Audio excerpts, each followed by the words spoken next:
man. What's up, everybody? Hope everybody's Sunday was great. Mine was nice and nice and pleasant today. Rimrock TV, you knew Pan Black Butterfly together. Bronze, what's going on, everybody? This is a disturbing story, and as the title say, who do we place the blame on? Who we gonna place the blame? Who are we gonna place the blame on? Okay. See, no, we not talking about DV and all this other stuff, cause I want to get something started so we can get it to not just the state level, but the federal level. So when a woman or a man,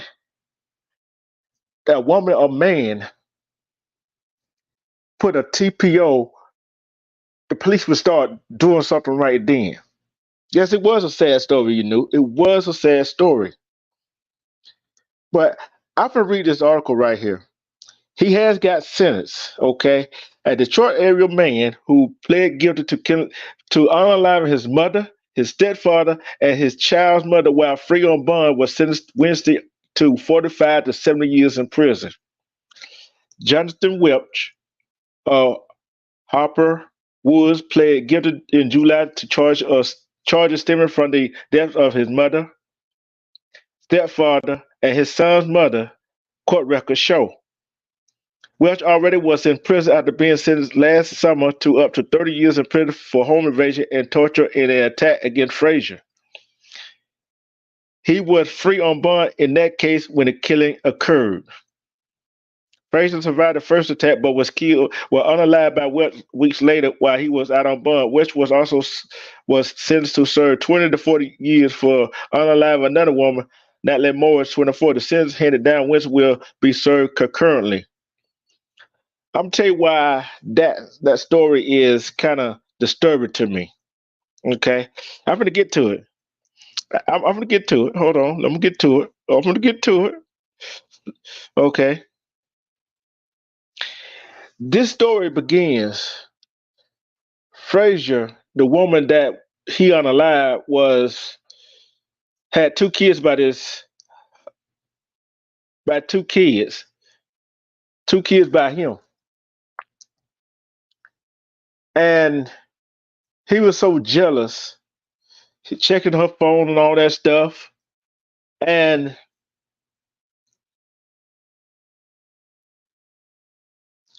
she had ran to a neighbor's house. She was butt naked. The neighbor called the police. They locked him up. And the funny thing about that is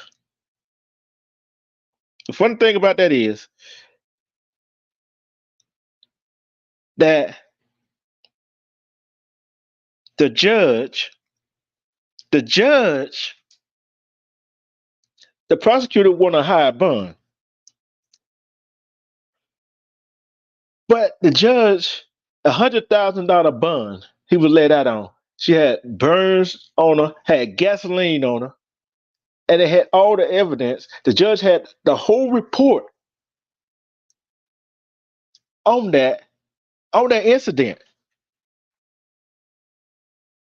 on that incident, but gave him $100,000 bond, which we know in this country you only need 10%. You only need 10%, right? You only need 10%. And guess who bonded him out? His mama bonded him out. And don't know the custody arrangement. He was living with her, whatever. But guess what? The mother said, the mother said, his mother said she wanted to see her grandkids. As a mother, as Fraser being a mother, she didn't want to deprive her children of knowing his side of the family. That side of the family, right? He went in there and unalive his baby mama, his stepfather. The mother got away to a neighbor's house, but guess where the knife was still at? The knife was still in her back. So I ask you once again, who at fault? Was it the judge's fault, the prosecutor's fault, or the mother fault for bonding them out? See, I look at I look at it like this right here. It's not the prosecutor's fault because the prosecutor wanted a high bond for him.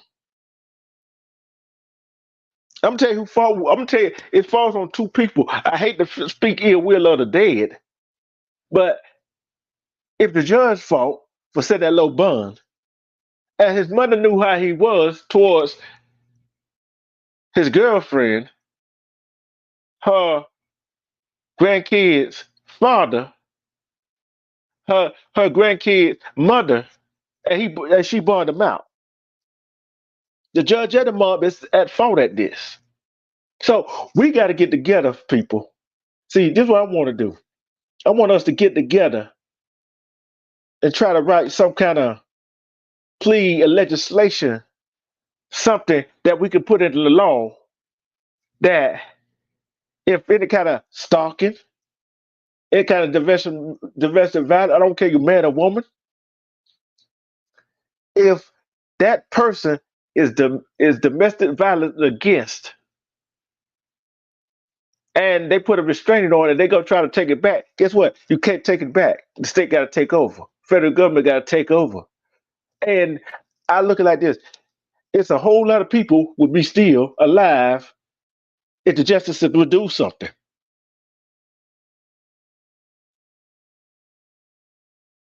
Hey, that was the mom. That was the mom fault together. That was the mom fault for doing that. See, this is why I see this how I see it right here. See, it's not enough laws in the place to protect women, right? Of domestic violence. There's not enough people to help talk to domestic violence victims in this country. See, by time, see, the most dangerous part of a domestic violence victim is when she try to leave. Yeah, the court should have said no. The court should have said no.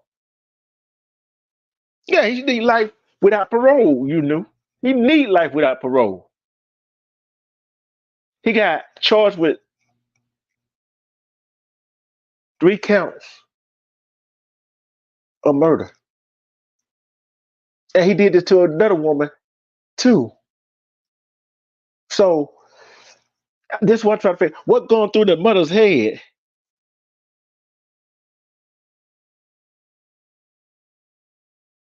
What going through the mother's head to bail him out? I'm gonna ask y'all in the chat. Y'all the mother, y'all the father. Would you bail your son out knowing he's dangerous to your grandkid's mother?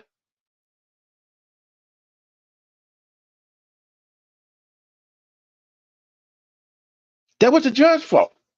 One, the mother wouldn't be able to bail him out if the judge would have set that low bail, that low bond.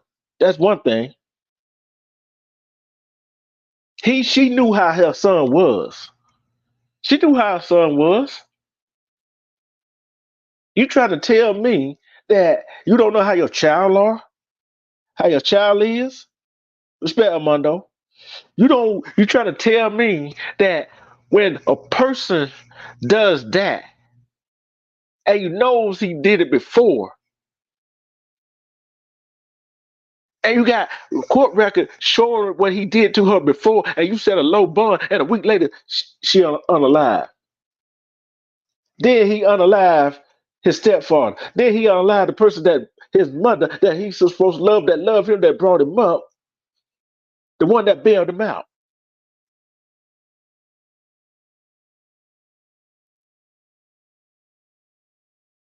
Now tell me what's really wrong with this country. See, we need to get together. I want to get together with people. I want to get together. I want y'all to help me write something out, write a law out. If a woman comes to the police station, says she's been domestic violence against, I don't care who it is, and she got proof. Not if she's got proof. I don't want no piece of paper. I want that mother. I want him locked up, or I want her locked up, so she could be safe. Cause ain't there's no telling how many people have been did that way, physically, mentally, emotionally, in a relationship that the guy or girl been locked up, done got out and did something to that person that put them behind bars in the first place. And then on top of that, there's some of the domestic violence against men and women that they got kids. No, they got kids. What you supposed to tell your what the way the grandparents supposed to tell their grandchild? See, and here's another story. Here's another story. Here's another story right here. This guy, they went together. Don't know how they were co-parenting, right? He goes to kick this woman door in. She's 30 years old. I think she got a 4 to 6 month old baby, a 5 and 4 year old. He stabs her over 100 times. Started a fire in the bedroom. Put paper and cardboard on top of the stove where the fire started. The two kids, the 4 and 5 year old, they made it out alive, but without they had some injuries. I don't know what they was. But at 6 month old was sleeping in the crib next to his mother. And they both were unalive in the fire. She was already dead. He stabbed her over 100 times. How can you do your kids like that? If the woman don't want to be with you, hey, so be it. Be a man about it. See, we gotta come up with some law. We gotta start coming up with some laws to protect domestic violence victims. I don't care if she try to rescind or retract her statement about him. And she put it, I propose. This is what I propose. I'm gonna drop the link in a minute. I'm gonna drop the link in a minute. Yeah, torture her. I'm gonna drop the link. I'm gonna drop the link in a minute. Okay. I propose if a person come fill out a domestic violence report on another person, that person who that report is about, they should be locked up, stay locked up until the investigation is over with. They find out if it's true or not. If it is true, they should have no bond. The abuser should have no bond. They should have no bond for the abuser or a stalker. It don't matter who it is. Oh, you know that coming. You know that coming. And guess what? The judge what? When I see the judge, I seen her. It was a her, and it was a black woman judge. It's a black woman judge, and she let that man out. She had all the paperwork in front of her of what he did, of what he did. So, what laws can we? What? How can we help these domestic violence victims? See, we ain't got no law to protect the victim, but a piece of paper. What a temporary restraining order going to do for a victim? Why a victim had to keep looking over her shoulders? Why a victim have to keep looking over his shoulder to be aware what, where, be aware where she or he going? That shouldn't be right. That shouldn't be right, should it? That's not right at all. See, the story, both the stories is sad. Restraining order what did them no good. How many times have we seen a restraining order do that woman no good or do that man no good? Especially when they got kids together. And that one that unalive his baby mama, his stepfather, they've been together since she was 16 and he was 17. 6 years together. She was only 22 years old. 22 years old. See, I'm like this. If that were my sister, oh, he better hope that the cops get him before I did.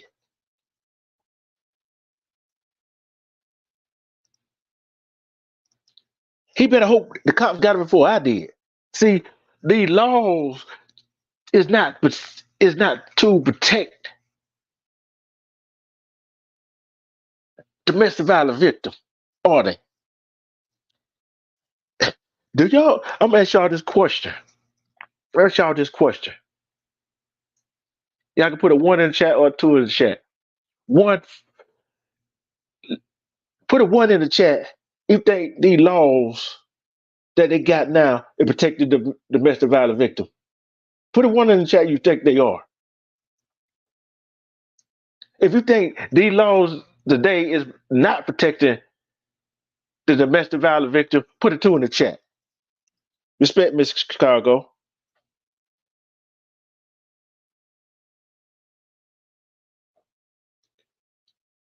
Super Mario, respect to you. I'm gonna read what Takeda said. Here in California, one put out a restraining order on her ex-husband. He stole a backhoe and rammed it into her house, try to unalive her. They gave him a bond. See, stuff like that. These laws is not to protect the domestic violence victims, are they? They are not here to protect domestic violence victims. See, here's another question. Here's another question for y'all in the chat. Will y'all be willing to help me write something out to help these domestic violence victims to get justice, to keep the abuser and stalkers locked up? Will y'all, if y'all willing to help me to write out a law, but specifically that gets straight to the point, don't beat around the bush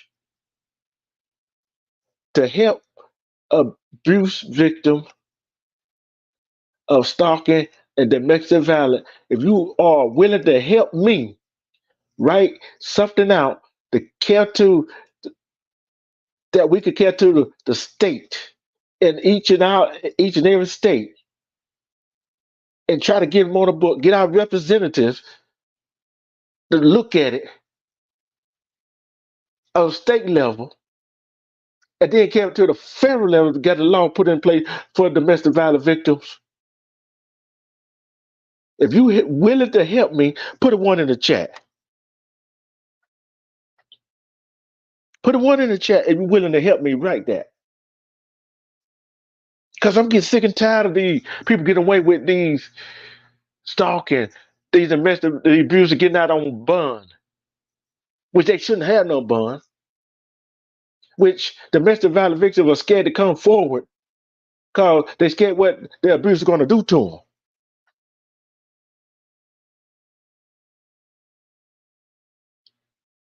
See, they scared what the they scared what the abuser is going to do to them. They're scared to leave. Then when they try to leave, we could always tell them to get out of the relationship. But you know what? The dangerous part about getting out of that kind of relationship is leaving. You know the dangerous part about that relationship, especially if they got kids. They don't want to take the kids away from their father, no matter what they had to go through. You know the most dangerous part about that kind of relationship? She or he love their abuser. You know another dangerous part about that is that some some women, some men been with their abuser so long, they don't think there's no way out. They don't think there's no way out. They think it's normal.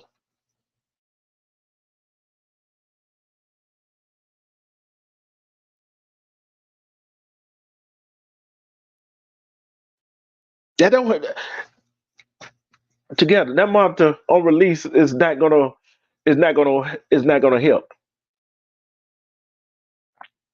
Because there's some abusers I have read had cut the monitor off. And some have time the monitors don't work sometimes. I said a mandatory 20 years for abusers and stalkers. See, this is going on too long. We see too many of it. We see too many of it. Respect them, Mondo. We see too many of it, haven't we? Salute to you, brother. Yes, yes. I just want to say this, okay? And the domestic violence cases are rising. It's like they're rising. It's going through the roof in this country, especially in the Black community. I don't know what's going on, but it just appears that for some reason these men can't keep their hands off of women. You know what I'm saying? Instead of just walking away, they putting their hands on these women. You know, it kind of, you know, the domestic violence rate kind of went down like 10, 15, 20 years ago, but it's for some reason it's just shooting back up. And I think what it is, brother, it has a lot to do with a lot of states do not have stalking laws. And if they do have Yep. stalking laws, Yep. they have very lenient stalking laws. A lot of these women, man, they take them now. This is the thing. A lot of people got to realize a TPO is very difficult to get. It is very difficult to get. I mean, I'm telling you from experience, a TPO is very difficult to get. It's almost to the point where something actually has to happen to you before you can get the TPO. So your only option is to file a police report and just be a sitting duck until the male returns or the male actually put his hands on you. And you know this for yourself, D True. You know this for yourself. The reason why Georgia tightened up on the stalking laws is because a lot of women back in the 90s and back in the early 2000s, they were coming up, you know, missing and dead. So they had to come up with some legislation to tighten up on these stalkers. Because listen, the domestic violence, that's where it begins. It begins with these men, and you got women too, both part men and women stalking. You know what I'm saying? And when you go down to the station and try to file a TPO, they asking for this, they asking for that, they asking for this, they asking for that. And then you got to have a hearing to get the TPO approved. Now what I would suggest is, okay, if you're going to take people through all of that red tape to get a TPO, then when it is granted at a hearing, that person needs to sit behind bars at least 48 hours. I would say right then and there, put the cuffs on them, and I think it should be a mandatory 48 hours in the county jail. I'm gonna ask you this question right here. Mm-hmm. Okay. There's a black woman judge just in Detroit, right? Mm-hmm. This woman had the prosecutor had all the evidence. She had all the signs. She ran out the house butt naked, burnt marks, all that stuff. This judge set $100,000 bond for this man. Then the mom bailed him out. Now the mom, the stepfather, and the 22-year-old is dead. Causing him. And unfortunately, that's another thing about the justice system. If you come from a family that has money, if you come from a well-known family where you know the family name carries weight in a certain county that you live in, you know, you're going to get special treatment. You're going to get preferential treatment. And if that person is actually perpetrating a crime or stalking a female or whatever, 9 times out of 10, they're going to get away with it. I mean, we don't seen this back home, bro. Where dudes come from a prominent family, a well-known family and everything, making money and everything, and they, you know, they dating some girl in the projects or whatever, and they just slap them around, do whatever, or cops come, write a report, leave, or the cops come, take them down to the station, and then by the time they get to the station, the rich mom and dad is already at the station with the bail money and everything. See, you know what? I kind of put half the blame on the judge, and I put the other blame on the mom, because he did this one time before, and the mom know that. You see, the mom. Granted, I had to say ill will about the dead. She reaped what she got. You see what I'm saying? But you know what though? What are you saying? The man's mother, that bailed him out. That's who you're talking about. Yep. Okay. Well, the thing is, all right. Look, what I don't really want us to get in the habit of blaming the parents. Okay, because if he is over the age of 18, he's a grown man. He knows what the hell he's doing. We need to start holding these men and women, once they reach the age of 18, we need to start holding them accountable. Because look, you know, if you're old enough to be tried as an adult, and you know you are old enough to be tried as an adult, then guess what? You should take the blame for the choices that you make. Why would I blame the mother or the father if you are 18, 19, 20, and especially over 21? Why blame the parents? Because this individual, this young man or young lady is a grown adult. I'm gonna ask you this question right here. Go ahead, brother. Okay. Save your child. Jamal did that once before, and you know he did it once before, and he went and did it again. Would you go bail him out? I would not bail him out the first time. Because the thing about it is that's what I'm saying. She know he did it before, and she goes bail him out again. Well, see, the thing about it is, I'm a father, so us fathers, we're pro-discipline. All right, so. If my son slip up and put his hands on a female or whatever, and I get a call from him, he's in jail. I'm like, I'm asking you what you in jail for? If it's domestic violence, you sitting to your hearing. You're gonna sit to your hearing because one thing about it is I'm gonna make sure that this be the last time that you ever put your hands on a female. I ain't gonna run down there to the station and bail them out. No. Now, the thing about it now, if you ask a mother may give you a different answer, because you know that old saying, D2. When it comes to the boys, that's their baby. You know, the mothers are going to always baby them boys. So, you know. Respect, Tam. But I know majority. Salute, Tam at Miss Chicago. Salute to the chat. Butterfly, salute to you. Hey, together said she ain't bailing him out. Well, together cut from a different breed. You know what I'm saying? Yeah. Together it's a lot of women, a lot of these mothers, these modern day mothers, it's more like their goal is to be friends with their children instead of being a parent. It ain't like it was back in our generation where a parent was a parent. Now, these days, the parents are trying, it's like they're trying to play two roles, especially the mothers. They're trying to be a mother and they're trying to be a friend, especially when it comes to their daughters. They want to be a mother, then they want to be a friend. You can't do that because you're doing them a disservice.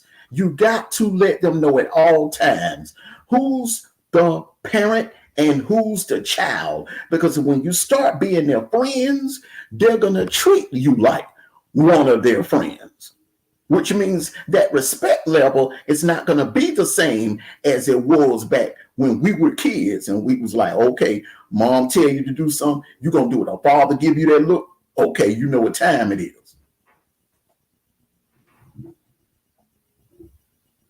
Yeah, you're right about that. You're right about that. I'm gonna tell you this right here. See, I look like this here. It was some laws that a piece of paper, like you said. Mm-hmm. If they would go through so much had these women and men go through this so much red tape for domestic violence. See, I look at it like this. I think some of these people don't take domestic violence serious.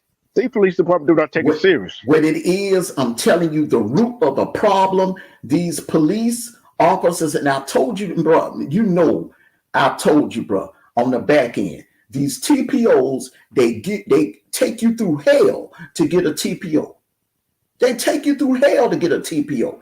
And the domestic violence, I'm telling you, 9 times out of 10, I ain't saying all the time because you got married couples and domestic violence occurs, but like dating and girlfriend and boyfriend and stuff like that, 9 times out of 10, when a female gets hurt and it's a domestic violence situation, it usually starts with stalking, and the culprit is normally an ex-boyfriend or ex-girlfriend, one that can't let go. All right. They don't want to let go. All right. And then when you go down to the police station and try to file a TPO, they're like, well, it's just a lover's quarrel, or y'all will be back together.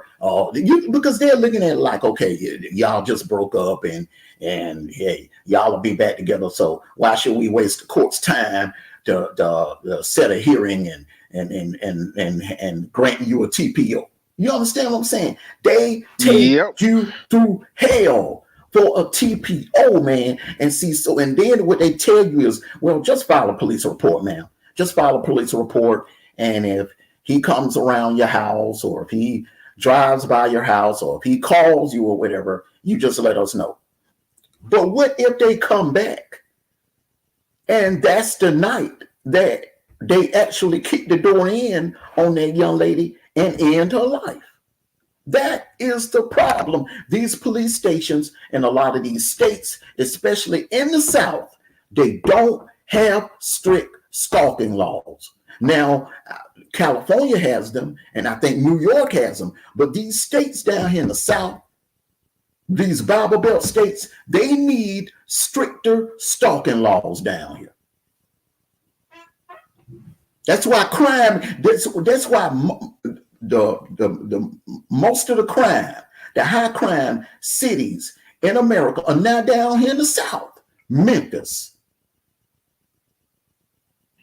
Memphis. New Orleans, up there. Jackson is up there. Houston is up there. Yep. Crime going up in Dallas.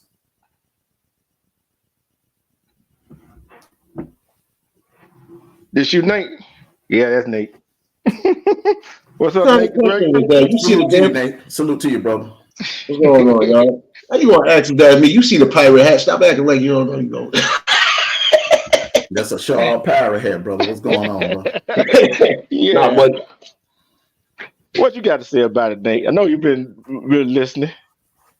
I just came into it, but it sounded like we have another situation as far as either domestic violence or stalking. I'm gonna say, listen. I say it goes hand in hand, because a lot of these cases where women are all of a sudden coming up missing, murdered, or hurt, or seriously injured, it starts with the stalking. These police departments here in the South, down here in the South, now up north, they done clamped down on the stalking laws. Up north and out in California, New York, they don't play about that stalking. But down here in the South, man, they lenient when it comes to stalking. These women have to go through, they have to go through all types of BS when they go down to the police station in order to get a TPO. Now, I think what they need to do is they need to, instead of scheduling hearings a month out and everything, in order for you to get a TPO or whatever, when somebody go down and file a dang freaking TPO, I think you should, the longest it should be scheduled out is 7 days.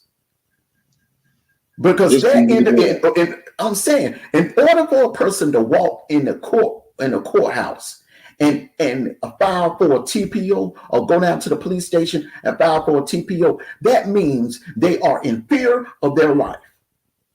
And you need to take it serious. No, that's a whole fact. But see, you know what's crazy though? You did touch on something though. Because certain states, it's easy to get one. Even when it's a lie, it's easy to get one of them TPO. Yeah, up there where you at. It's easier than it is down here in Georgia or Texas or these other. But you gotta look at it because we separated by boroughs, and look, we technically have more than your state. We have more than 7 million people living in the city. So of course they gotta take some of these things they have to take for granted, because there really is issues where they're having men stalking or the women stalking. It almost done got. So yeah, if I feel I'm that much in danger, I could put one in. But it's sad when it goes down south though, because I ain't gonna lie to you. Like, there's a lot of situations that have happened when it's come to either domestic violence, stalking, or even unaliving, and these things that could have been, avoided. It's almost the same thing with the system as far as with the children. Look how many children die because of neglectful parents, so on and so forth. I've been tapping in on a lot of these things lately. I'm like, it's crazy. When you know somebody's in danger, you're supposed to be making sure you're following up. Like, see, like I said, ACS, you're supposed to follow up. If you know you just had a case and there was actual abuse and stuff that was going on, you're supposed to check up, because you never know how long or how dangerous it's going to get. Exactly. Amen to that, brother. And the thing, go ahead, Detroit. Another thing is, a woman called 911 because her boyfriend was beating her, and her child gave her the knife. And the 911 operator asked her, "Who is he to you?" What the hell does it matter who he is to her when she getting beat? They be and that's another thing about these 911 dispatchers. They ask for some of the dumbest questions. And a lot of them are rude. They're rude, and they act like they don't want to work. They act like they don't want to do their freaking job. I don't know who's worse. If you call down now to the DMV, or if you call the IRS, those people that answer the phone at the IRS, or them damn 911 dispatchers. They are rude, lazy, and act like they don't want to do their damn freaking job. Excuse my language, man. I take these topics like this serious, man, for real. No, but it's true though, because but that's like a lot of us. Like I was just saying the other day, I said if you know for a fact there really is any type of physical abuse going on, especially when you know there's children involved, you're supposed to be trying to help them. Like, again, we know certain people make mistakes, but my thing is nobody should have to fully suffer or possibly lose life because of it. And that's the thing. When you do get stories like that, and you do see that there was some form of abuse there, you have to keep doing your research, and you still have to make sure somebody is definitely checking in on the situation, because it'd be just your luck you saying, all right, let me go look into this case and make sure everything is everything. That person done been on that. Man, these police stations, man, these what they'll do is you call down to the station, and then they, like, if it's stalking, okay, they're gonna give you a number, the non-emergency line. You know what I'm talking about, D2. They're gonna give you a non-emergency line.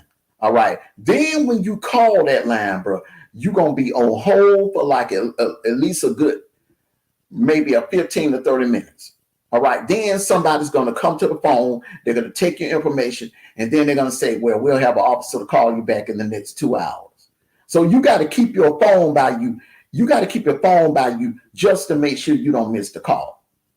Yeah. And then when they call, and you asking them about a TPO and everything, they gonna do everything in their power to talk you out of filing a TPO or to discourage you from filing a TPO, and then end up filing a police report.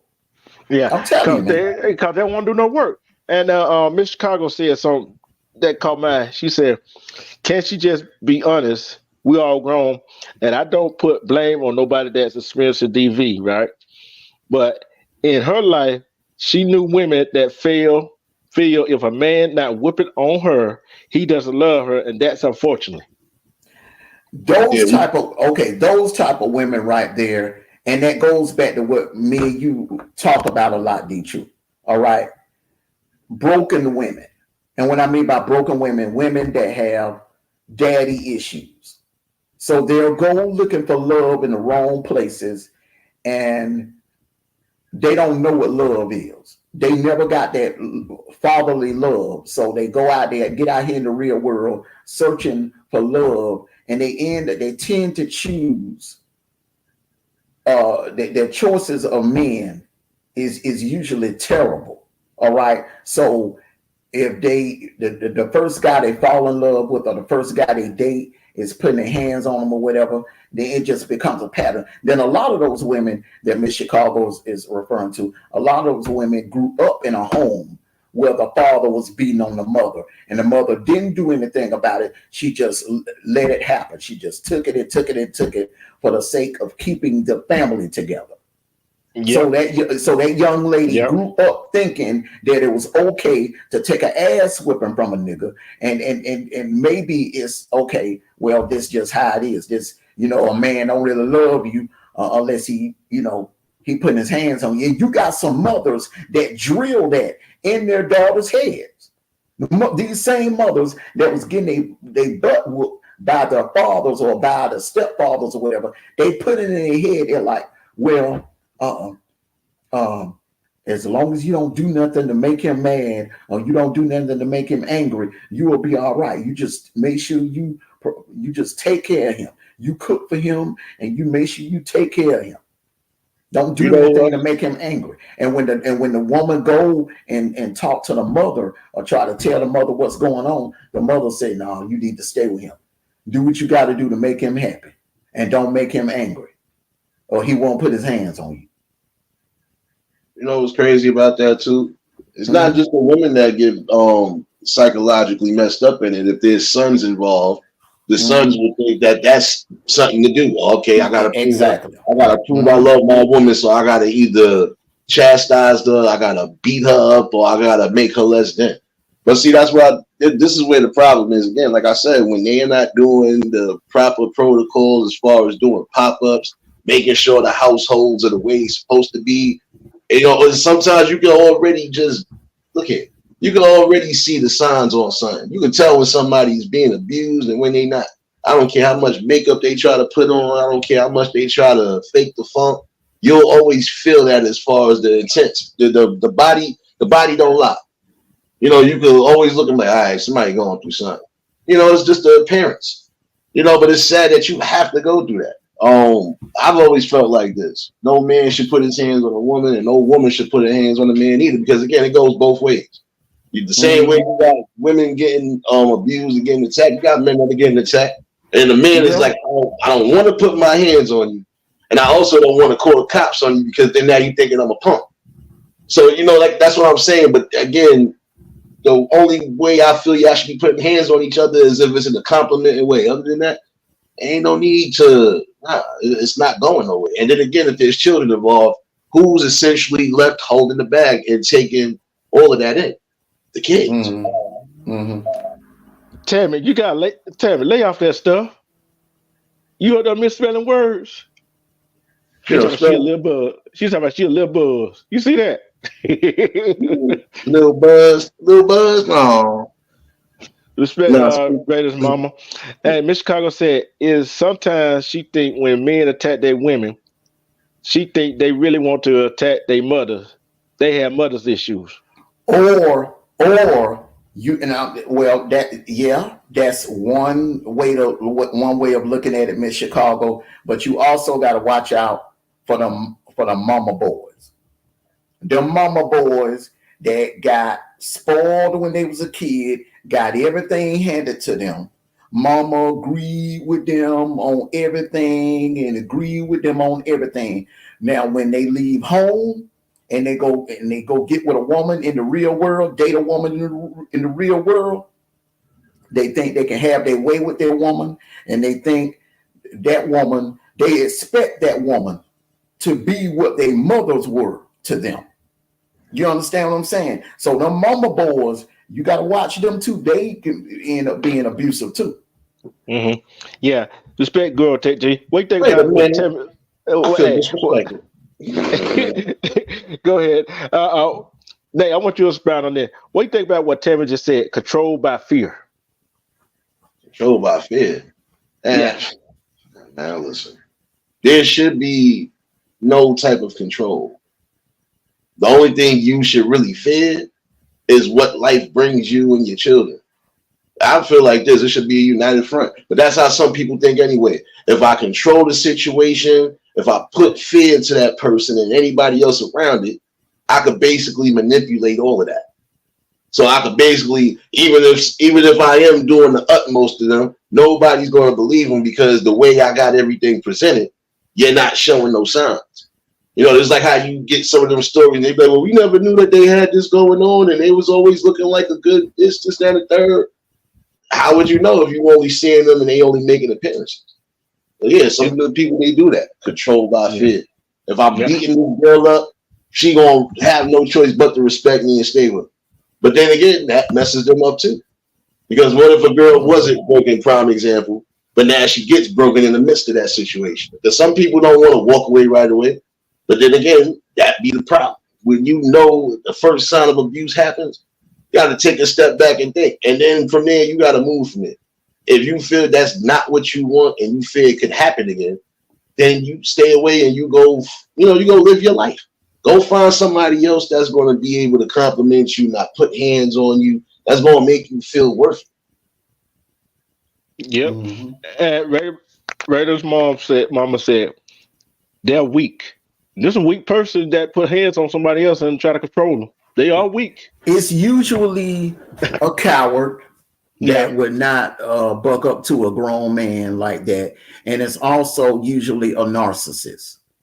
A guy that will, because see, the thing about it, before there's physical abuse, there's mental abuse. So the guy is bullying his wife or girlfriend. And when I mean bullying her, like putting her down and like, just mentally tormenting her or telling her, oh, you're fat or you're lazy or nobody gonna want you. Yeah, nobody else is gonna want you. Ain't nobody else gonna put up with you but me. You ain't got nothing going for yourself. You this, you that, putting you down, making you feel like you're less of a woman, making you feel like your worth, your value as a woman is way less than his. Okay, then the control factor. You may want to work this certain job, you may want to pursue this certain career.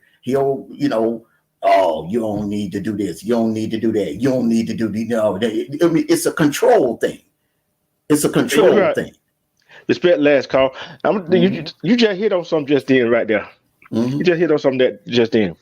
You know, some of these men that work some of these jobs, right? Mm-hmm. And they want to control the woman, and she making more money than they are. So the order to keep her in line, you know what they're going to do. You see what I'm saying? So you can't pick who you. Oh, them type of men will. I ain't mean to cut y'all. Those type of men, they would not date a career woman.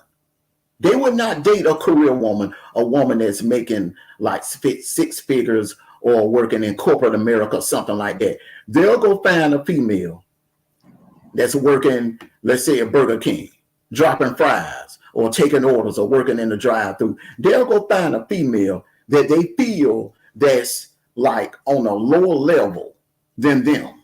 All right, a female that will be more dependent on them financially. So if you're dependent on that man financially, then guess what? You're going to have to be submissive. If you want something, if you want a purse, or if you want your hair done, you want your nails done or whatever, you got to be submissive to that guy in order to get rewarded. It's a control thing. Yeah, it's a control thing. And then it did another thing. When she tried to better her life, going to college, try to better herself. Oh, it's a problem. It's going to be a problem. Yeah, that's a problem. Mm-hmm. That's a problem. The narcissist horns are going to come out, and they're going to show their true colors. Yes, sir. Mm-hmm. But you know what's crazy though, and that's the thing right there. That's one part of it. But you also got men that don't give a damn what the woman is doing, as long as she ain't out there presenting herself in the worst form. You know, most men, or at least logical men I know, they don't care if they woman is working a hard 9 to 5, got the best career, or if they a stay-at-home mom, as long as everything is the communication factor. See, that's the problem. Like I was saying before, some of these stories that we hear, some of these situations we have even up to now would be a thing of the past if people would actually, again, start communicating. Look here, this is what I want. This is what I need. This is what I require. If you don't fit that standard, I don't have to waste your time. You don't have to waste mine. We can properly go on about our business. But see, a lot of you got people, they don't like it, but you got some people, like you said, they don't know when to let certain things go. Like, okay, if we had a fallout or we had some form of breakup, all right, you go your way, I'm gonna go my way. I'm not gonna keep stalking you or doing all that extra. You know, it is what it is. But see, a lot of those, the thing about it is, a narcissist they want to hold on to their power. And in order for them to hold on to their power, they need to hold on to that person. And that is when it turns toxic and the stalking begins. Stalking is nothing but an intimidation tactic. That's what it is, an intimidation. Phone calls, text messages, they'll say certain things over the phone to intimidate you, text you, threaten to call your job, or threaten to call this, or threaten to call CPS on you, or something like that. If you're a single mother and they're dating you, they'll threaten to use whatever information they have on you against you. That's what stalking is, an intimidation tactic that they'll use to try to control you mentally and physically. That's what it is. Well, see, you just gotta, like most people, if you really are somebody who values yourself. That's why I just spoke about this the other day. I'm gonna implement on that again. I just spoke about this recently. Like I said, you know, there's some people who listen. If you like somebody, you gotta be real with them from jump. You know, and if you're not feeling them in any way, shape, or form, why waste your time? You know, even trying to make things happen, or why play on people's, you know, emotions and shit like that? That's corny. I'm sorry to say it that way. Like I'm hood with it. Like, look, if I don't want a big girl, prime example, I'm not gonna be trying to chase after no big girls, and you know, vice versa. If I don't want to, I don't want a bookworm. I'm not chasing after no bookworm. Like most men with logic, if they know what they really want, they're gonna go and get it. It's the same way with women. If they really know what they want to a degree, they're going to stand in their principles and they going to just wait for the proper opportunity. But again, it goes solely back to communication. You sit back and really take your time and just observe everything. Even if things is going pretty good, still observe everything. Something could go wrong. Y'all might have your first official whatever. That right there be your first test to see if y'all really going to withstand everything or if y'all going to crumble. But when there's kids involved, it's not about y'all no more. And I said this plenty of times before. When the kids involved, excuse my language, but fuck your feelings and fuck her feelings. It's about the kids. It's about the kids. It's about the kids. But at the same time, you can be doing a disservice to your kids if you're remaining in a toxic relationship, assuming that it's helping the child, but it's really not. You're doing the child a disservice, because I'm telling you, there's nothing there's no worse feeling for a child than to see their mother hurting. No child, I'm talking about these small children like 8, 9, 10, 11, 12 years old. They do not want to see their child hurting. I mean, they don't want to see their mother hurting, because that's something, that right there is an image that's gonna stick with them for the rest of their life.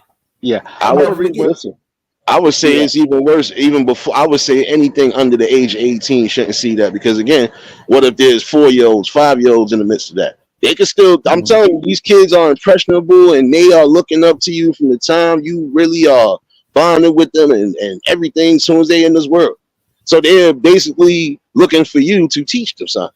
You have to teach them something. And look, this is what I was saying the other day. There are some women who are probably in these situations, could be right now.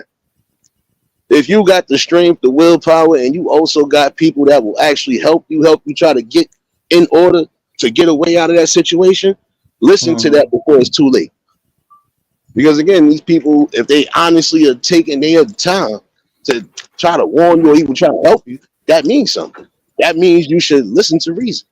If it's going to get dangerous or it could get worse before that, get the hell up out of Dodge. Take your kids with you.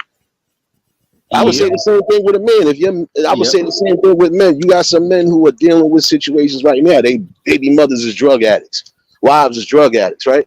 Ain't no man gonna sit there and let his wife or let his girl, anything along those, even the child's mother, do certain things along those lines, and they don't pick up and leave.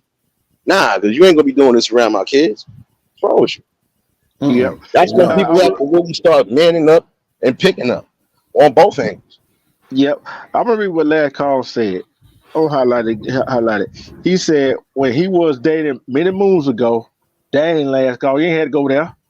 He met a lady who told him if he loved her, he would hit her. He told her she was nuts, and they never saw each other again. Her ex-boyfriend used to beat her. Yeah, that's a broken woman. She broken. And the thing about it is, you have to pay attention to that. Women and men that are broken, you gotta step away from them. Do what you got to do with them. Smash them or whatever, and then hey, boom, hey, you know what I'm saying? Don't get into anything serious with them. Together had made a comment earlier. You had put it up. She had said something about people are lying. Okay, a lot of people lie to get you. That sounds like something Together would say. A lot of people lie to get you. She ain't lying. Yeah, she ain't lying. But see, back in 1994, they could get away with it because guess what? There wasn't no internet then. All right, I think it had just been invented in '94, but it wasn't accessible at the time like it is now. In 2024, you can check that person out, and I tell anyone, if you meeting someone for the first time, and especially if you are a single parent or whatever, you do your due diligence to check that person out. And I'm not just talking about check their background, but you ask them questions. You treat it like an interview. Okay, because the thing about it is, when you are meeting a man, you have a child and you're meeting a man, all right, you want to make damn sure it ain't just about you. Like Nate said, you got to make damn sure that this person is right for you and your child. You got to make sure this person is right for you and your child, especially if you have a daughter. You ask him questions, grill him, ask him about his past relationship. If he said, well, we broke up, why? What happened? And you can tell, if you have a conversation with a person long enough, you can tell if they're hiding some or they're lying or they're giving you if they try to change the subject or like, well, I really don't want to talk about it. No, they don't want to talk about it because maybe the breakup was their fault or maybe they did something to that individual. And that right there should be a red flag. If the person can't be open and honest with you up front, then you don't need to pursue a relationship with them. You got to treat it like an interview. You're right. I'm going to read two comments here. This first one from Raider's mama. She said that they had her daughter's funeral Friday. They said, thank you for all your love. Her husband even said a shout out to the Wolfpack at the service. This channel has been a rock for her family. Salute Raiders, mama, and to your husband and your family. Our heartfelt condolences go out to you and your family, and you're always in our prayer. Yep, yep. And Miss Chicago said this. She think they have. She think they know who to do it to because where she come from with no Mm-hmm. parents, no guidance, no loved one. She wasn't going to let no man beat on her. She didn't Mm-mm. tolerate that. I know what else she want to put at the end of that. We already know what word she want to put after that. But yeah, no woman should be able. No human being Well, should put up with that with none of that that. yeah, that goes back to what I was saying in Chicago. Like it's. I have an old saying when I be roasting on my channel. I have an old saying: "A monkey know what tree to climb." These narcissists, these narcissist men, the men, they know who to try and who not to try. I'm telling you, they're not gonna target a strong sister that has a career that's goal driven. They are going to try to prey on females that are, maybe going through something financially or going through something personally that's going to be a little bit more needy, and therefore, if they feel like they can get them in a situation where they're dependent on them, then they'll become submissive to them. It's all about power and control when it comes to a narcissist. All right, now put up together's comment. I wanna comment on that as well. So I used to ask a man, hold on. Say I used to ask a man, why did you guys break up? He started blaming his ex. That was the last time I spoke to him. Red flag. Red flag, ladies. And I'm telling you, if you asking a dude when you first meet him about his past relationship, and he go to because you want to kind of like you want to grill him, and if he go to blaming the girlfriend and not telling his part, because one thing about a real man is going to tell you what happened, and he's going to say, well, it just didn't work out. We both, we couldn't get along, and we just decided to mutually end the relationship. All right, that's a keeper. But you give me the guy and he's blaming the ex. Well, she did this, she did that, she did this, she did that, she did this. It's her fault. She did no. He hiding something, and that's a sign of a damn narcissist. I'm Red gonna read flag, what major I'm gonna, red flag. yeah. I'm gonna read what Miss Chicago said. She said, "See, people thought she was an easy target because she didn't have anybody, but they thought wrong because God been on her side the whole time, and she saw too much to accept someone going on upside her head." Well, I mean, hell, Mm. think about it, man. She looked like she don't play, and the fact that she's from Chicago. Look, man, the women from the Midwest, they don't play no games. They don't play no games. They don't take no shit off no Negro. I'm telling you, man. The women from the Midwest don't play, man. The women from Ohio, Michigan, and you know, man, states like that, man, they don't play no games, man. Illinois, they don't play no games, man. Mm-mm. Yeah, man, because it's like this right here. The bottom line to it is you got to vet the people that you are talking to, that you want to be with. You got to vet them. You got to vet them to the T. Look here. You know how you used to go to a job interview? Had to ask Mm-hmm. you all them questions. You got to do them like a Mm-hmm. lawyer. You got to do like a lawyer do in the courtroom to people on the witness stand. Yeah, Basically. that's what I was saying. When you first meet a woman or you first meet a man, you got to treat it like an interview. You got to ask questions. You can't just see. Well, a lot of us, especially us men, where we get caught up at, man, big butt and a smile, pretty eyes, nice legs. That's all we don't give a damn. We don't really hardly ask her nothing about herself. You know what I'm saying? We don't ask them that. I mean, and I know when I was young, I used to be guilty of that. I mean, because the thing about it, men are more stimulated by looks. Looks stimulate us men. And when it comes to the women, because to the women, they have a habit of asking questions. Women are stimulated by conversation. They are stimulated by conversation. Most women. That's the difference. That's why a lot of men, they end up, choosing the wrong woman, or they end up getting with a female that they shouldn't be with, because they're going off of looks. Mm-hmm. Yeah. And the thing is, looks could kill. Mm-hmm. And just like in that case, I said at the beginning of the show, right? So this live. And sometimes, as a parent, Mm-hmm. you gotta let your, if they over 18, and sometimes even below 18, you gotta show them there's consequences to their actions. Mm-hmm. And there's some people that don't get shown the consequences of their action when they were younger. Mm-hmm. And like you said, there's some men out here, there's some women out here that get everything they want when they was younger. There's the parents out there saying, "Oh, I'm gonna give my child everything that I ain't get."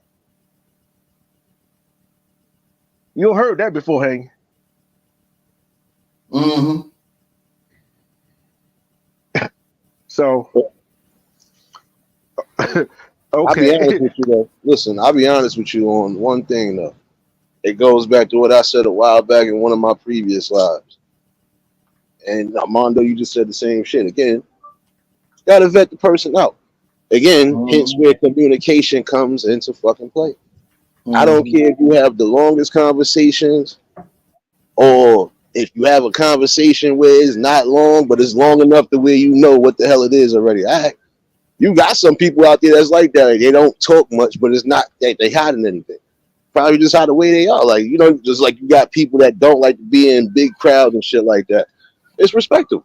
But again, if that's what you want, then you're going to make some compromises on certain things. And it's not sacrifice, it's compromises. Yeah. Sacrifices in life will come if you already got kids and you trying to build for the better. Yeah, you're going to have to make some sacrifices. You might have to make some cutbacks. But if y'all both working on something and y'all both doing it legit, again, it shouldn't be no problem. Communicate. That's the most important thing. Doesn't matter. It don't matter if y'all want to stay home or you want to go out and about in the world and do whatever. All right, well, still communicate. Exactly. Let me read this comment here. The last call said, now there are some men who are in abusive relationships and or marriages. You know what, last call. Now I'm gonna be honest with you. I'm just gonna keep this 100. Okay, I've heard of that, and I do believe it exists. I haven't really had that happen to anybody I've associated with, any male friends or male relatives or whatever. But I will say this: the men that does happen to, they're normally beta males. Those are normally weak beta males, because a man's man, an alpha male, would not put up with that. One time he's gone. Or he's gonna verbally put her in her place and be like, hey, look, we're gonna be in a relationship, it's gonna be a relationship where everybody keep their hands to themselves. Because the same thing that goes for a female goes for a male. If you sit there and you continue to let someone pounce on you physically and pounce on you, you are in a toxic relationship. The more you allow an individual to get away with crap, and you allow them to get away with it, and allow them to get away with it, it's just, you see, these people, these narcissists are just like, they're just like kids. A kid that's keep going in the cookie jar, because they're getting away with it. Go sneak in the cookie jar this night. All right. Oh, mom and dad ain't gonna get me. Mom and dad ain't gonna get me. Mom and dad are gonna get me. And they going in the cookie jar, and you keep letting them get away with it. Same thing with these narcissists. If you're letting them do things to you and you don't do anything about it or don't speak up for yourself, then it's going to happen. But those type of men are normally 9 times out of 10 in those cases are beta males, weak beta males. They have no backbone.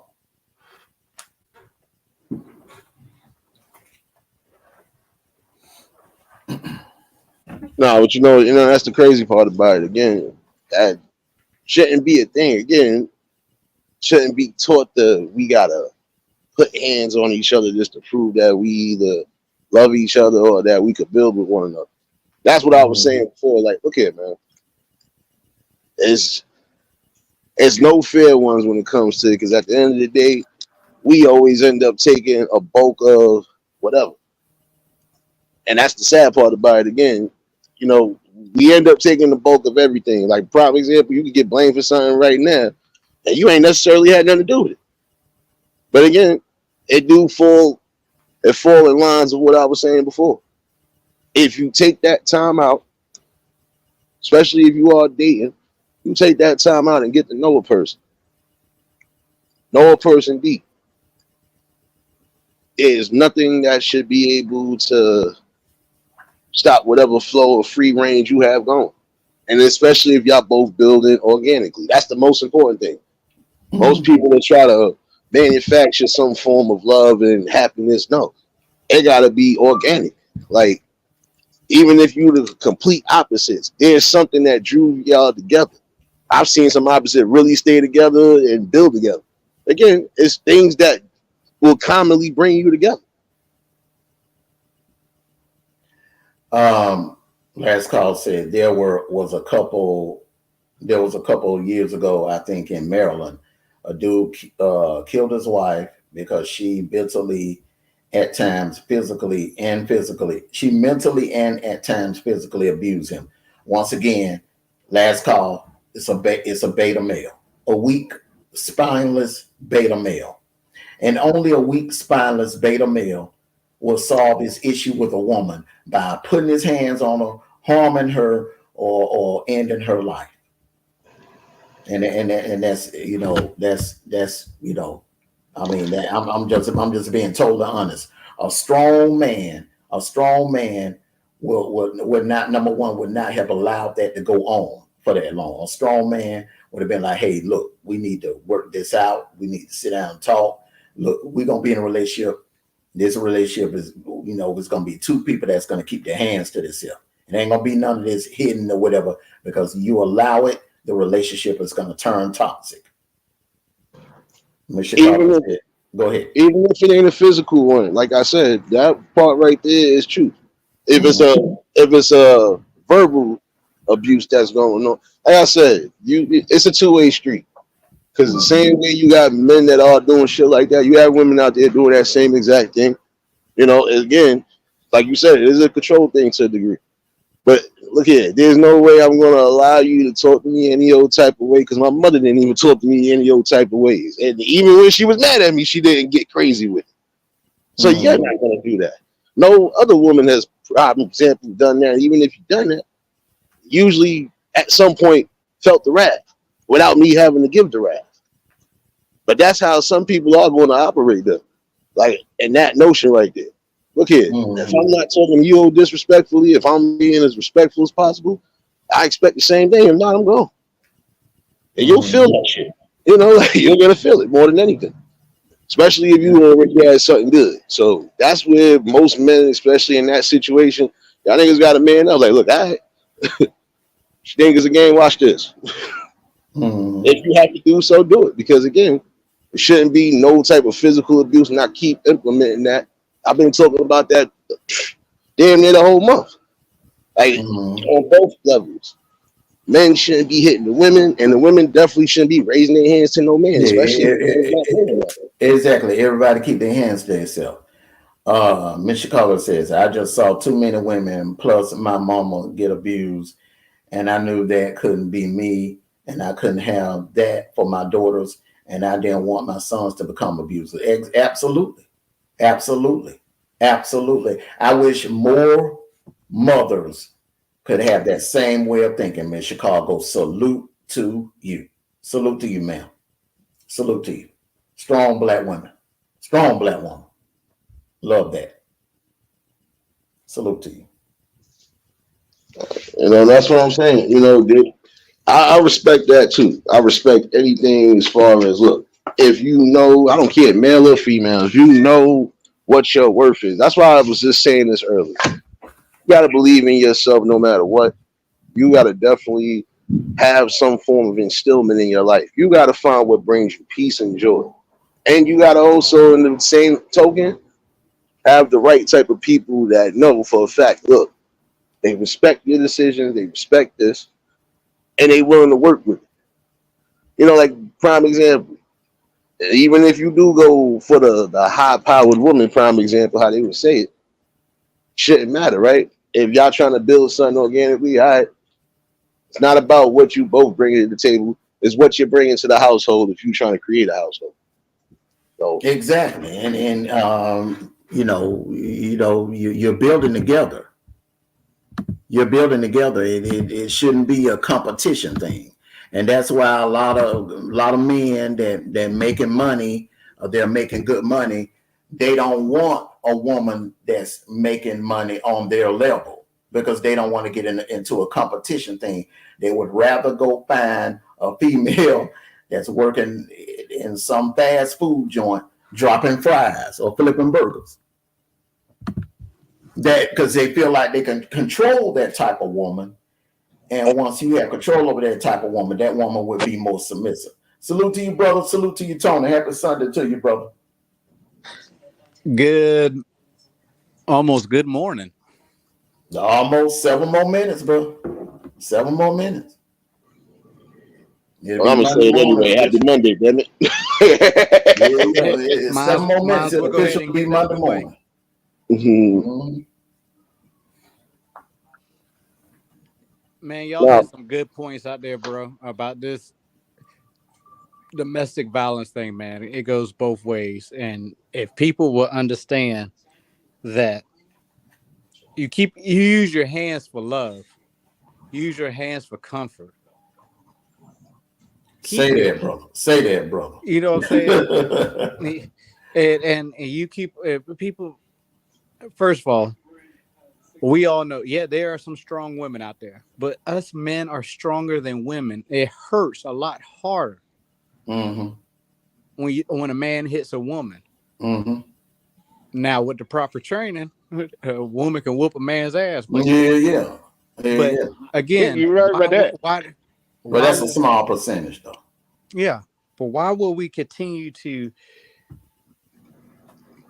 That's what's wrong with our community, man. Our community and as a human beings as possible. You think you have to dominate somebody by using force, by using physical violence. They'll try to use mental too. They'll try to use mental tactics to dominate you mentally as well. Yeah. Don't read what Together said. She's shot out. Sniper Together and you said hello. So just in case you can't see the chat. Oh, hey, look. Hey, gangster, you knew. And what's up, baby sis? Together said, she said, I live next door to a man that abused his wife, and she called the cops on cop. He said, whoever called the cop, he going to kick her ass, and came outside and said, she called. He walked back in the house. Then she said, he didn't say another word to her. Nah, but you know what? In that instance right there, look, that's when you know you got a quote unquote beta male that just that part right there, in my opinion, is a beta male because again, you got some men that are actually butt bone crazy. So if you got somebody that's hitting men and women, you definitely in some trouble. So you might, but it's nothing to laugh at. But again, it's not a joke either because it is truthful. There are some men that would have said that and actually stood on that shit. And that would have been the crazy part about it because, again, you showing your weak emotions on it. Because, again, if I know I could physically outpower you, why the hell would I do it in the first place? I'm not getting no kudos or no bucks for that shit. That's corny right The only time you should ever put your hands on females if your life depends on it. If your life is in danger, she coming there with you with a big ass butcher knife or a machete or a gun or something like that. You got to do what you got to do. You got to do what you got to do. You know what I'm saying? Even scissors, cause shoot, I only had one time I put my hands on a girl, and I was still a young Or kid box myself. cutter too. Scissors, box cutter. Yeah, yeah. Straight razor. Yeah, yeah. You got to do what you got to do.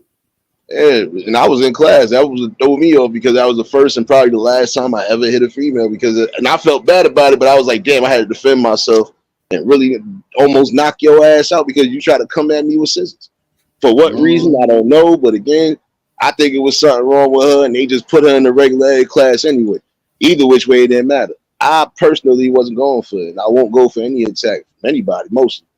But that's where most men are going to stand at anyway. I'm not taking no attacks. If I'm not putting my hands and feet on you, why would I allow you to do that to me? Why would I allow anybody to do that for? If anything, if I could have a logical conversation and break something down, don't necessarily got to go to the bad on any level. Well, see, you're a strong brother. You're an alpha. You're an alpha brother. So you see, alpha brother ain't finna allow no crap like that. All it take at one time. And if she even try you, if she even think about trying you, you the type of brother that'll put her in her place verbally. You'll put her in her place. She won't try you like that again. A beta simp male, they'll sit there and allow it to happen, allow it to happen, allow it to happen. Then it build up, and then to the point where he end up knocking her the hell out, and then catching a charge, or worse, hurting her. Yeah, physically hurting. I've told this story plenty of times, and Mondo heard it. He don't seen it. My ex, he know who I'm talking about. Yeah, I heard it. I ain't see it because when I came around, but y'all were like the Huxtables. When I came around. but at the same time, just like last call said, she was used to getting beat. You see what I'm saying? And she didn't know that. She didn't know how to. You know how sometimes some men don't know how to express themselves. All the only way they know how to express their cussing and all that stuff, hitting on somebody, whatever that. And I called him. I'm like, okay. And she told me, "Oh, you'll make enough for me. That's all I need. That's the last thing. That's the last thing she said to me. And after it hit me and all that stuff, push me on the ground, I was man enough to walk away. I love her enough to walk away. And guess what? Guess who I love more though? I love myself. Well, I'm gonna tell you like this. You had the same upbringing, and I'm telling you, when my very first girlfriend, I told the story many times. Very first girlfriend lived right next door to Dwayne. Lived right next door to. Now, I was heading down that Silk Road, but it took your mom set me down and schooled me and told me, look, you gonna be an alpha. You ain't gonna be no beta simp male putting up with no BS from no female. It's okay to be a nice guy, but sometimes you got to put your foot down with her. And that's when I learned, you know what I'm saying? For your mom, bro. Your mom like, hey, look, you gotta put your foot down with these girls. Because if you don't, they're gonna run over you for the rest of your life. and I told this story too. I think Nate heard it. I think Tony heard it. I think Amanda heard it. I seen my mom, my sister get a beat. You know what I'm saying? But I saw it. I heard about it. So I'm like, okay. What did that man thought I was going to do when I seen him doing that to my mama? Only thing that kept him standing up was the damn car. I tried to beat him black and blue, although he was jet black. I remember that. Yeah, man. And then my sister, baby daddy, my oldest nephew, my mom had had him in her arms. Before I know it, I had him in a real naked choke. It took everybody in that house to get my arm away around their neck. And guess who was coming? Guess who was coming up? Guess who was coming? You already know how. Rest in heaven, K-Love. He was coming. Oh, he didn't like that. He didn't like my sister my sister baby daddy. So you just think what me and him would have did to him if we would have got there. So people that been around domestic violence against, some kids are not necessarily going to grow up to do that. Some of them not. I didn't, cause I seen it, and I didn't want no female to feel that way. Well, you stood up. You stood up, and then the thing about it is, even though your mom went through that, your mom raised you to be an alpha. She didn't raise you to be no beta. She raised you to be an alpha, because I know that for a fact, bro, because, she sat me down and taught me the game. How to handle. I mean, I'm serious, because the thing about it is, my parents were very they were very strict. So they didn't, it was like they didn't want to. It's a lot of things. Put it like this: a lot of things about life I had to learn on my own. When I walked out that door, I had to learn on my own. Your parents can't teach you everything. Some things you have to learn when you get out there, whether it's from the person you're dealing with, or maybe because back then, man, our neighborhood was like a village. We all looked out for each other, and unfortunately, it's not like that anymore. You know what I'm saying? It's not like that anymore in most African American communities. But bro, that area right there, West Sharma, man, it was a village. Everybody knew each other. We all went to school together. Where some went to one school, and the other went to another school. But we all grew up, knew each other, played in the sandbox, knew each other from babies on up to grown adult, 18, 19-year-old adults. Except to Friday Night Football, we didn't like each other. That was it. That one week out, 1 week, one day out the week, we did not. You put that orange and blue on, I couldn't stand you. I couldn't stand that damn orange and blue. I could stand that gold and black. Yeah, I know you could. Hey, that's what I'm saying, bro. But I got to read what Together said. She said there was a man from the Middle East. He beat his wife and her mom all the time, and her 8-year-old son beat on his mom to all the kids, until all the kids saw her the next day. When he came home, those kids jumped him. Okay, that right there is more of a culture thing. Middle Eastern men, and how can I put this? Okay, we're entering into uncharted waters here. Middle Eastern men. Yeah, going into a little rabbit hole. Middle Eastern men, they want their wives, then they have more than one wives. They want them to be submissive. They want them to be submissive. The pro-religion in the Middle East is Islam.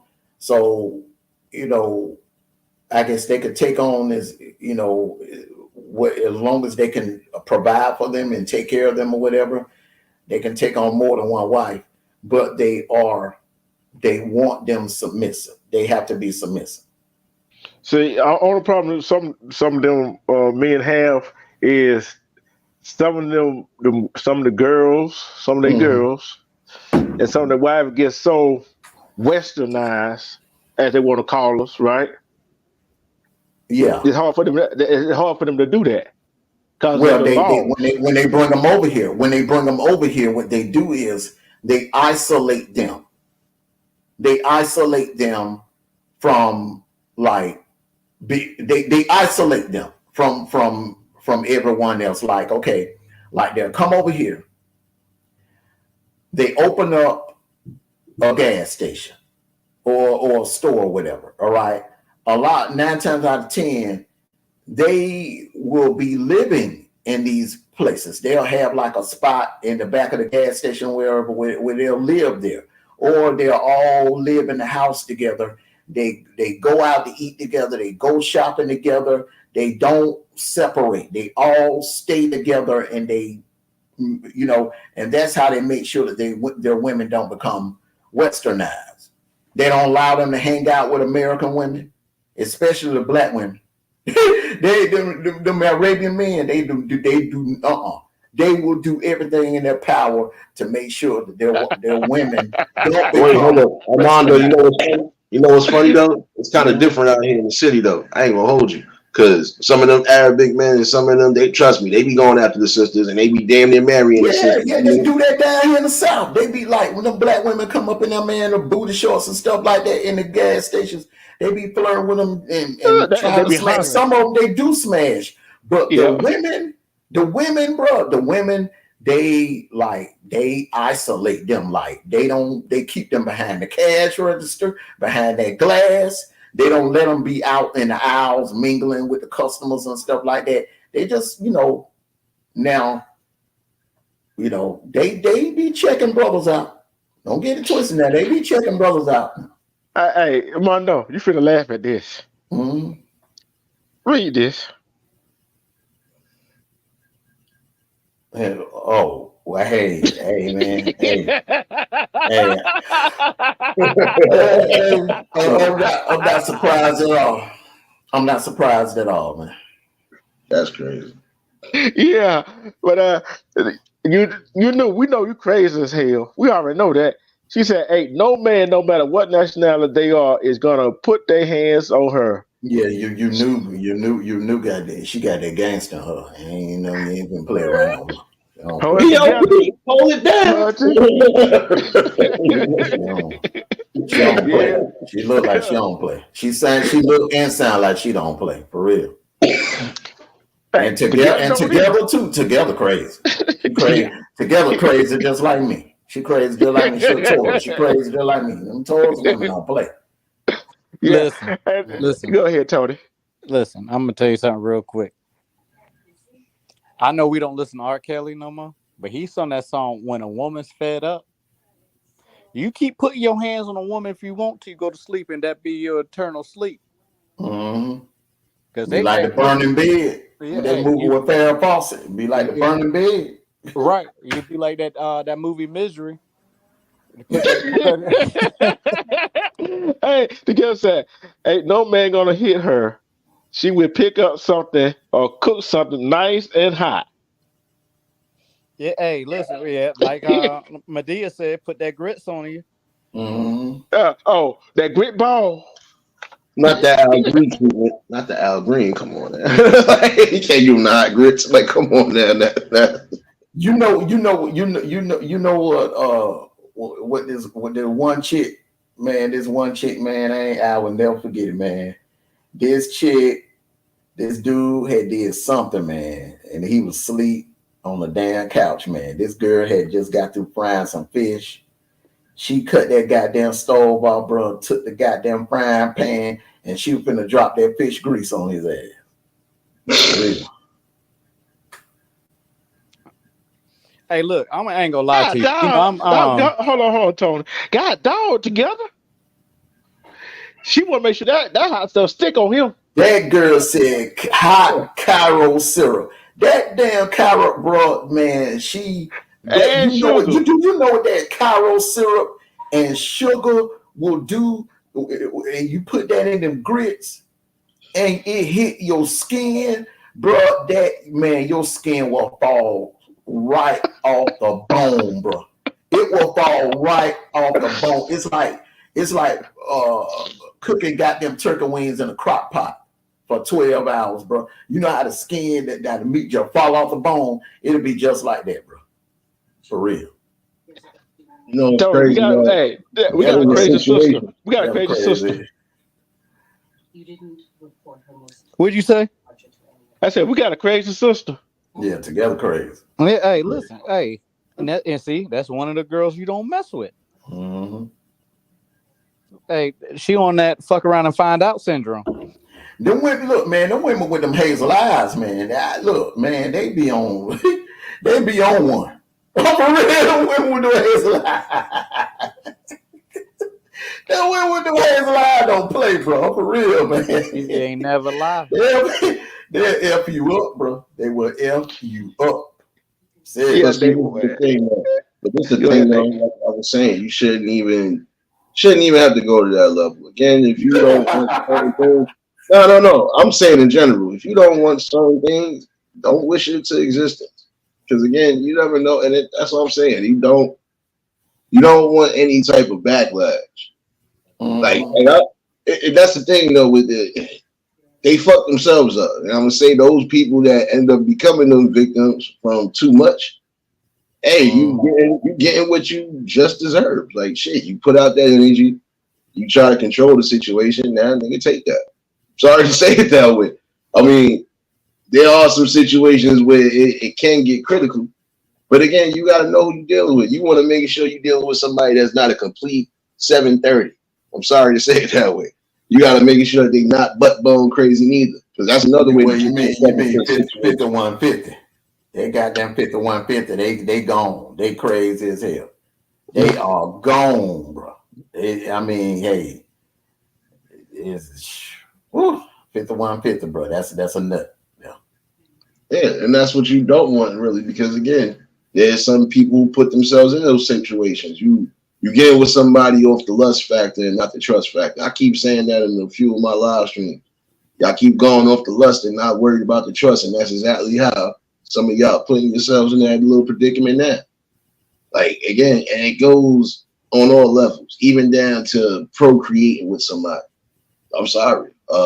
Some of you crying about your baby mothers is like some of you crying about your baby fathers. But if you knew either A, they wasn't whatever, and you still made that choice, you can't blame society for your BS. Can't blame them for the choices that you made either. You just gotta learn that lesson and learn to move forward from that time on. Especially if it ain't leading nowhere. But then again, you still have to have a conversation with somebody. You gotta be deeper than just sex. So Yep. She said, Together came and said, if her eyes turn dark brown, you better catch a rocket to the moon. Then she said, 5150 is a 3-day mental health evaluation, not a mental illness. That's all it take for me. That's all it take for me right there. You go anywhere near, they classify you at 5150. I ain't taking no chance. Hell no. Hell no, I ain't taking no chance. It's like this. Go ahead, Tony. I'm gonna be 100 with you. Like Armando was saying earlier, I defend myself against anybody, but I don't argue with no woman. Even if she's my woman, I'm not arguing with you. I'm damn sure not putting your hands on her. But if it's somebody else's woman, I'm like, go get your man real quick, bro. Go get your man, because at the end of the day, you sound like that dude Banner Hunter D that be on YouTube. Yeah, hey, go get your man. And stuff. Don't come at me talking about some you want to argue yak, because at the end of the day, I'm telling you, I'm going.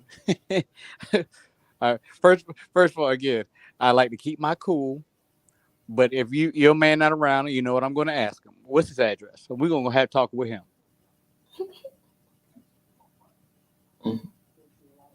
Because I ain't finna see all arguing is gonna do is give me a headache. That's all they're gonna do. Give me a headache, and you're not gonna out-talk a woman anyway. Can we all agree on that? How the hell you gonna out-talk a woman? You not. I know. Ain't no way.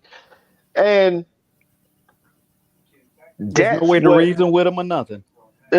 See, and that's I ain't gonna get them. I ain't finna get them men, no weak ass man, no excuse.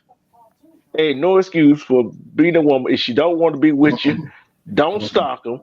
Don't just leave. Cause if you had to stalk them and you had to put your hands on them, you ain't no man. You're a damn little boy. I call them little boys. But they do that. They having a tantrum, and they can't get their way. And you know what I'm saying? The female, you know, finally get fed up with them and want to break up with them, but they can't let go. They can't let go. Hey, They want to sit there and stalk. how many women there are on this earth? You know how many untapped women that live overseas? There's a lot of them over here.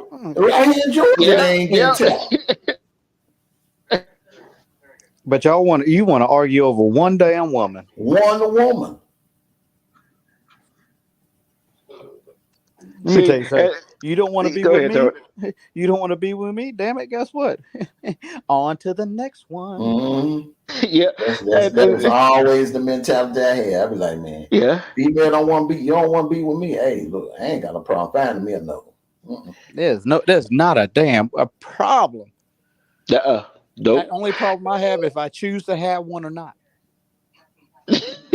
Now the problem is, your problem is, Tony, which one you want? That's the problem. Hey, listen, I waited. Hey, listen, 100%. I waited a whole year before I decided to go after somebody else. Mm-hmm. And it works. But listen, you argue the last chick, she wanted to argue. Guess what? I ain't chasing after you. Mm-hmm. I ain't chasing after no damn woman that don't want to be caught. Well, the thing is, you can't keep a woman that don't want to be killed.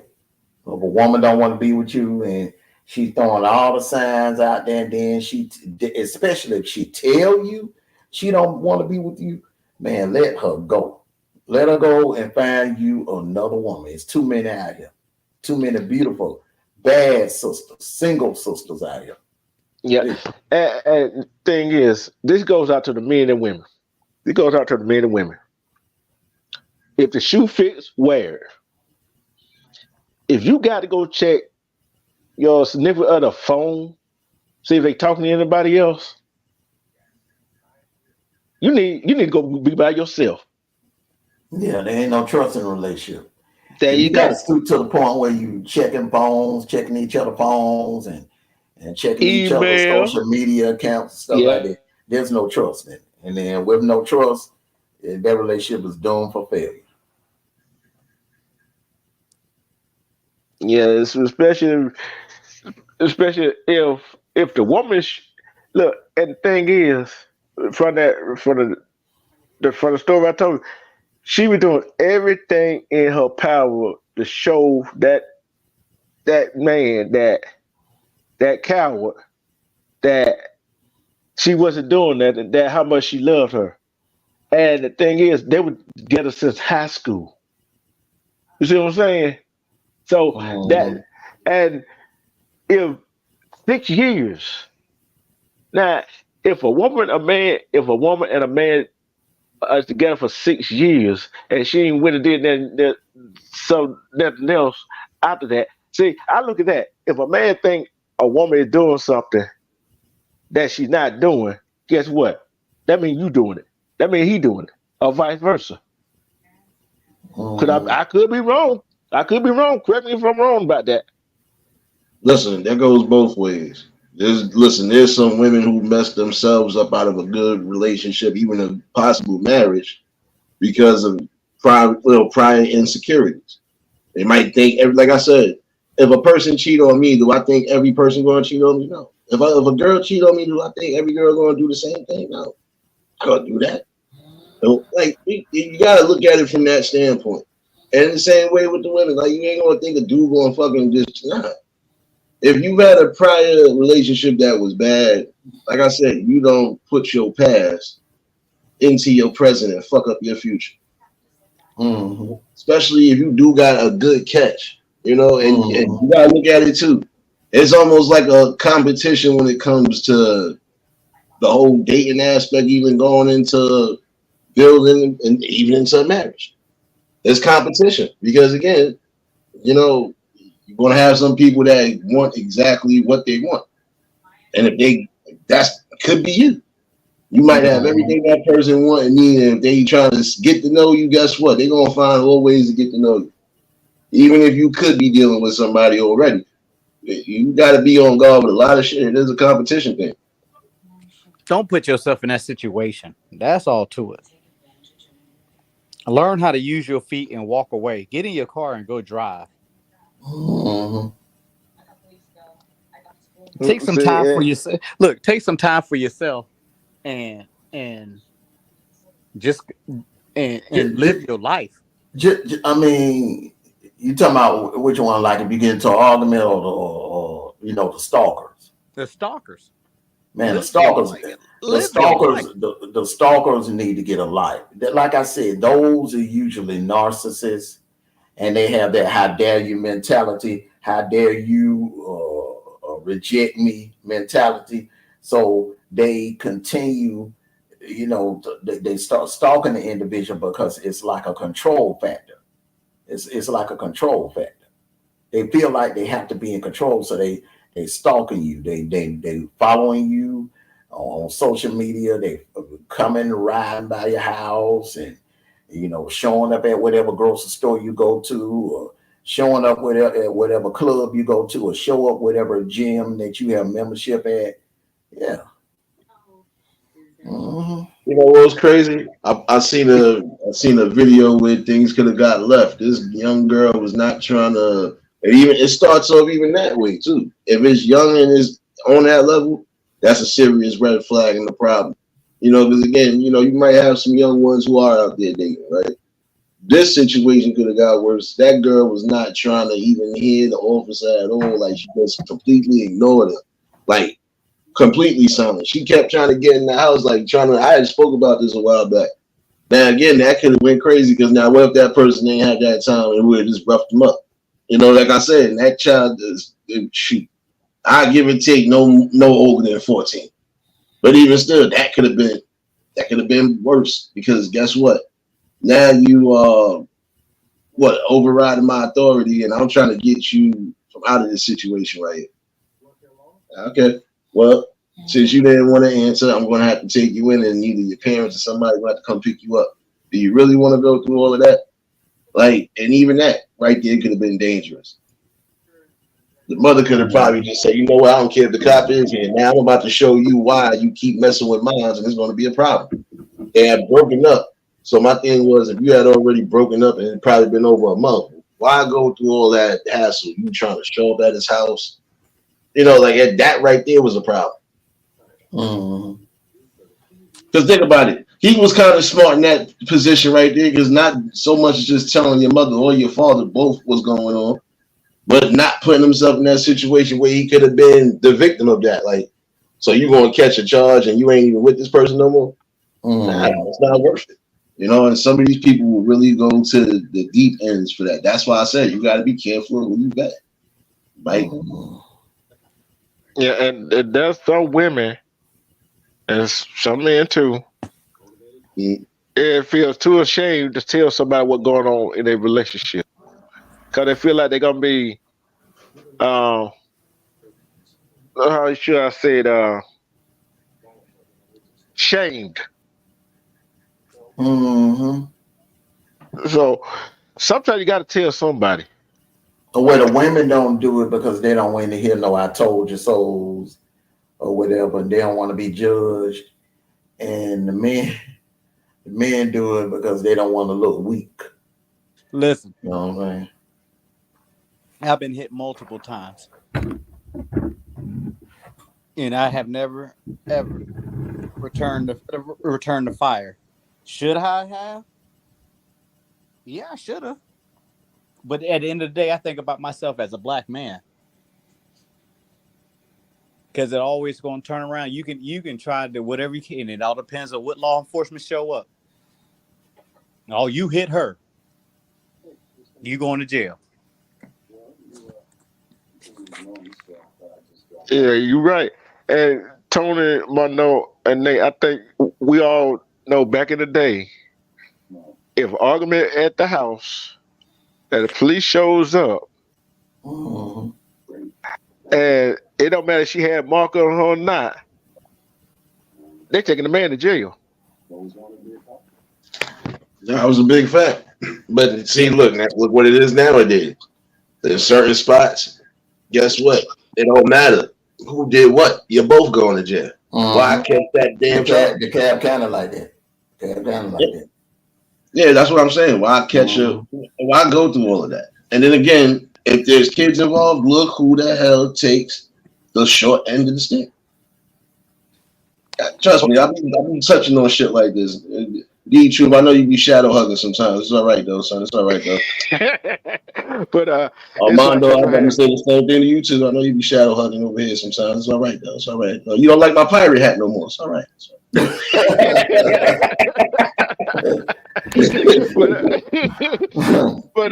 But the thing is, and this goes out to, I don't know who's gonna be watching this, right?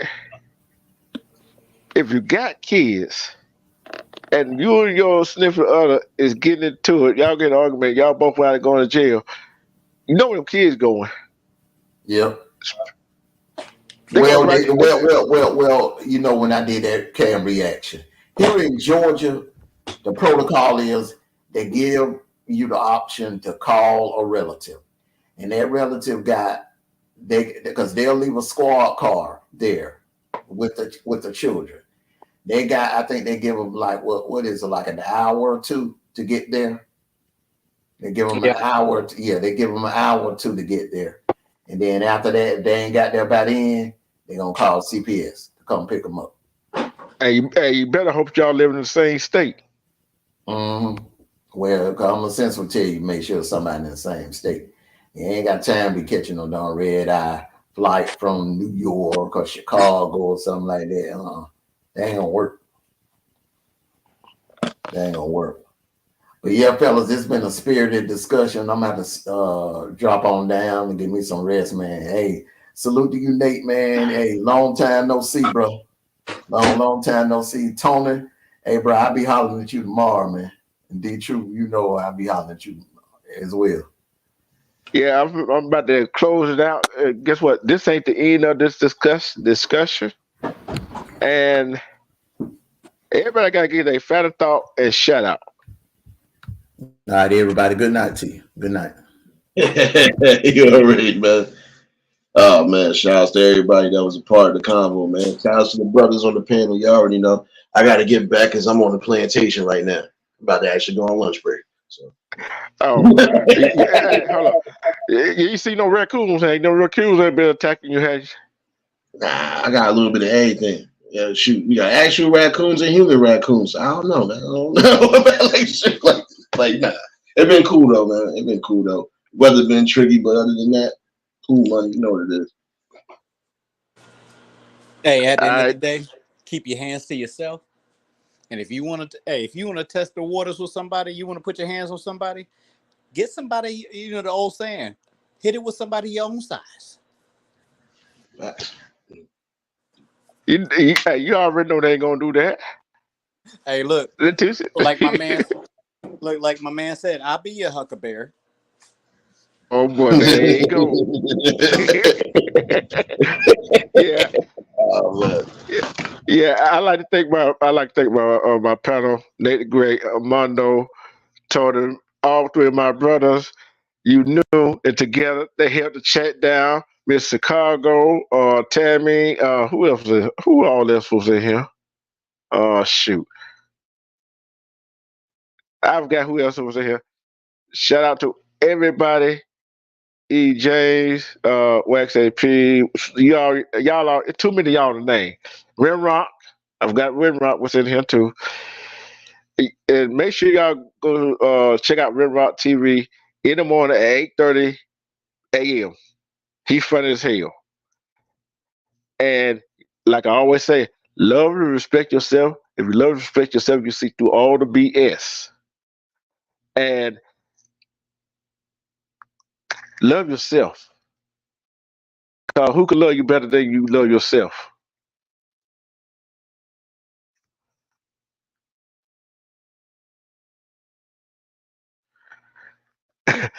They said last call. Hey, last call. You had a good point there. We had a lot of people in the bushes, but guess what? We had some fun. We had I ain't gonna say far. This was a serious discussion. We will get back on this topic. We're gonna stay on this topic. Like I said, we got to get that petition going.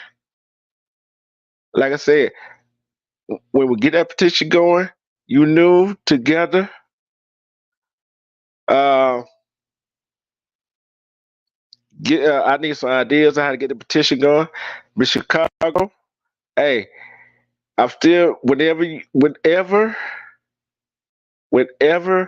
you're ready to tell your story, you can hit me on my email. It's in my email is in the description on my channel.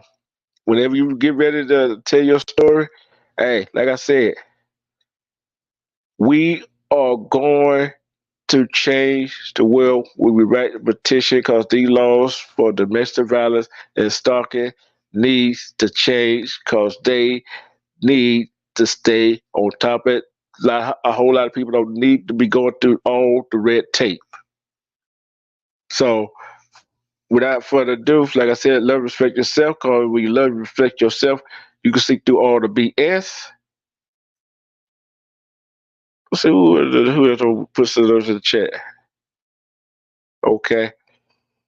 Y'all stay safe. Y'all have a great night. I just had to come on here and say something about that. And guess what? We are out of here.